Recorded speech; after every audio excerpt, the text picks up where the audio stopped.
بسم اللہ الرحمن الرحیم۔ السلام علیکم۔ ہم مسلمانوں نے قرآن کی طرح رمضان کو بھی صرف ثواب کی چیز بنا کر رکھ کر چھوڑا ہے۔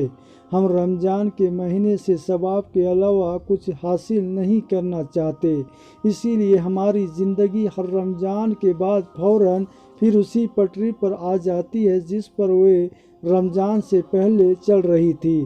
قرآن حکیم رمضان کے بارے میں کچھ یوں فرماتا ہے: اے ایمان والو، تم پر روزے فرض کیے گئے ہیں جیسے تم سے پہلے امتوں پر فرض کیے گئے تھے تاکہ تم پرہیزگار بن جاؤ۔ رمضان اپنی اصل میں ایک ٹریننگ کا مہینہ ہے، اور اس مہینے کا مقصد انسان کو صبر اور شکر اور پرہیز کرنے کی ٹریننگ دینا ہے۔ صبر۔ ایک سرسری نگاہ دنیا پر ڈالی جائے تو ہمیں یہ دیکھنے کو ملتا ہے کہ ہر انسان سب کچھ بہت جلد پا لینے کی کوشش میں اندھوں کی طرح دوڑ رہا ہے۔ وہ عزت، دولت اور عیش کی ہر چیز کو فوراً پا لینا چاہتا ہے، اور اس کے لیے جو بھی اس سے بن پڑتا ہے وہ کر گزرتا ہے۔ وہ تب تک ہی ایماندار رہتا ہے جب تک اسے بے ایمانی کا صفحہ موقع نہیں ملتا۔ عزت، دولت اور عیش و آرام پانے کی تمنا کرنا اور ان کے لیے کوشش کرنا کوئی گناہ اور نہ کوئی بری بات ہے، بلکہ حقیقت یہ ہے کہ یہ سب چیزیں انسان کے لیے ہی ہے۔ ان کو پانے کی کوشش کرنے میں ایمانداری کی حدوں سے باہر نہ جانے کو ہی صبر کہتے ہیں۔ روزہ ہمیں صبر کرنے کی ٹریننگ اس طرح دیتا ہے کہ دن کے ختم ہونے تک ہم پر کھانا پینا بند کر دیتا ہے، اور ہمارے پاس شام تک انتظار کرنے کے سوا کوئی چارہ نہیں رہتا۔ اس کے ساتھ ہی اللہ کا حکم یہ ہے کہ اگر روزے میں آپ کو کوئی غصہ دلائے یا لڑنے پر ابھارے تو آپ کو اس سے بدلہ نہیں لینا ہے، بلکہ یہ کہہ کہ میں روزے سے ہوں الگ ہو جانا ہے۔ ایک مہینے تک ایسے روزے رکھنے پر انسان صبر کرنا سیکھ جاتا ہے، اور پھر وہ اپنے صبر کرنے کی صلاحیت کو کھانے پینے سے ہٹا کر دوسری حرام چیزوں پر بڑی آسانی سے استعمال کر سکتا ہے۔ شکر۔ اپنے رب کا شکر گزار ہونا ہر انسان کے لیے بے حد ضروری ہے۔ قرآن حکیم میں بھی شکر گزار ہونے کی تکلیف بہت زیادہ کی گئی ہے۔ جو انسان شکر گزار ہوتا ہے وہ کبھی تکبر، گھمنڈ نہیں کر سکتا۔ شکر کرنا تکبر کو پیدا ہی نہیں ہونے دیتا۔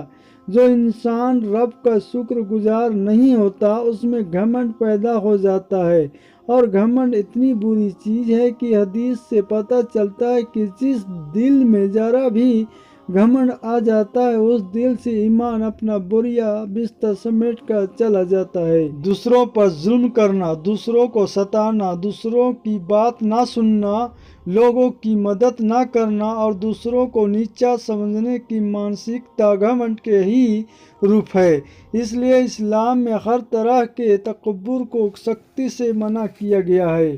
روزے میں بہت زیادہ بھوک اور پیاس کے بعد انسان کو اندازہ ہوتا ہے کہ پانی اور کھانا کتنی بڑی نعمت ہے، جن کو وہ بہت معمولی سمجھ رہا تھا، اور جب سارے دن کی بھوک کے بعد شام کو پہلا نوالا اور سخت پیاس کے بعد شام پانی کا پہلا گھونٹ گلے سے نیچے اترتا ہے تو اس وقت انسان کا روم روم اللہ کا شکر ادا کر رہا ہوتا ہے۔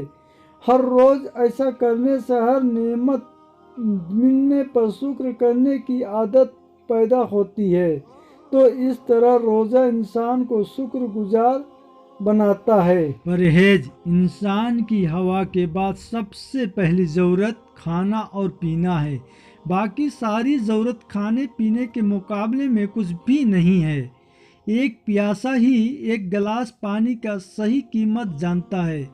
آپ کو روزے میں بہت پیاس اور بھوک لگی ہوئی ہے، اور پانی اور کھانا دونوں گھر میں موجود ہے اور کوئی دیکھنے والا بھی نہیں، لیکن ابھی وہ آپ کے رب نے آپ پر حرام کر رکھا ہے، اس لیے آپ اس سے ابھی نہیں کھا پی رہے ہیں، بلکہ اس وقت کا انتظار کر رہے ہیں جب وہ آپ پر حلال ہو جائے گا۔ وہ انسان جس کی پیاس کی وجہ سے جیب بھی اینٹ گئی ہو، پھر بھی وہ پانی نہیں پی رہا ہے کیونکہ اس کے رب نے اس پر وہ حرام کر رکھا ہے، تو باقی اللہ کی حرام کی ہوئی چیز جھوٹ بولنا، دوسروں کو ستانا، غلط طرح سے پیسہ کمانا، شراب پینا جیسے حرام کاموں سے پرہیز کرنا صرف اس لیے کیونکہ وہ اس کے رب نے اس پر حرام کی ہے، اس کے لیے کیا مشکل ہے؟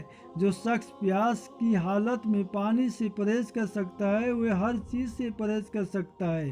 بھوک انسان میں کمزوری پیدا کرتی ہے اور کمزوری انسان کے اندر جھکاؤ پر پیدا کرتی ہے۔ اس کے ساتھ ہی رمضان ہمیں وقت کی پابندی اور نماز کی عادت بھی سکھاتا ہے۔ جیسے ٹریننگ سپاہی جنگ کے میدان میں جاتا ہے اور ٹریننگ میں سیکھے ہوئے ہنر کا استعمال کرتا ہے، ایسے ہی ہمیں ہر رمضان کے بعد 11 مہینے شیطان سے جنگ کرنی ہے اور اس کے لیے وہی ہنر یعنی صبر، شکر اور پرہیز استعمال کرنے ہیں جو ہمیں رمضان نے سکھائے تھے۔